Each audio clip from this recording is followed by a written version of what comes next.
One विभाग तरफରୁ ହାତୀ ଆକ୍ରମଣରେ ବାରିଙ୍ଗି ଗ୍ରାମର ମୃତ ବୃଦ୍ଧଙ୍କ ପରିବାରକୁ ମିଳିଲା ପ୍ରଥମ ଆର୍ଥିକ ସହାୟତା।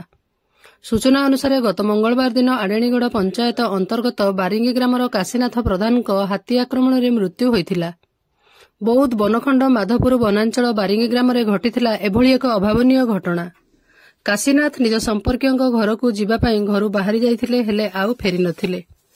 ପରିବାର ଲୋକେ ଖୋଜାଖୋଜି କରିବା ସମୟରେ ଗ୍ରାମ ନିକଟସ୍ଥ ଏକ ଆମ୍ବତୋଟାରୁ କାଶୀନାଥ ପ୍ରଧାନଙ୍କ ମୃତଦେହ ପାଇଥିଲେ। ଆଖପାଖ ଅଞ୍ଚଳରେ ହାତୀପଲର ଶବ୍ଦ ଶୁଣି ଗାଁ ଲୋକେ ନିଶ୍ଚିନ୍ତ ହୋଇଥିଲେ ଯେ ହାତୀ ଦ୍ୱାରା ହିଁ କାଶୀନାଥଙ୍କର ମୃତ୍ୟୁ ଘଟିଛି। ତାପରେ ଗାଁ ଲୋକେ ବନ ବିଭାଗକୁ ଖବର ଦେଇଥିଲେ। ଏହାପରେ ବନ ବିଭାଗ ମୃତ ଶରୀରକୁ ଜବତ କରି ପୋଲିସର ଜିମା ଦେଇଥିଲେ ଓ ବୁଧବାର ଦିନ ବୌଦ୍ଧ ଡାକ୍ତରଖାନାରେ ଶବ ବ୍ୟବଚ୍ଛେଦ କରାଯାଇଥିଲା।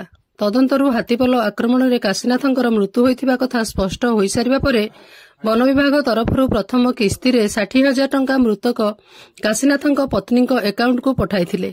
ଯେହେତୁ ସରକାରୀ ନିୟମ ଅନୁସାରେ ହାତୀ ଆକ୍ରମଣରେ ମୃତ ବ୍ୟକ୍ତିଙ୍କ ପରିବାରକୁ ବନ ବିଭାଗ ତରଫରୁ 6 ଲକ୍ଷ ଟଙ୍କା ଆର୍ଥିକ ସହାୟତା ମିଳିଥାଏ, ଅବଶିଷ୍ଟ 5,40,000 ଟଙ୍କା ଖୁବ୍ କମ୍ ଦିନରେ ମିଳିବ ବୋଲି ମାଧପୁର ବନାଞ୍ଚଳ ଅଧିକାରୀ ଆଶିକ କୁମାର ଦିଗାଲ ସୂଚନା ଦେଇଛନ୍ତି।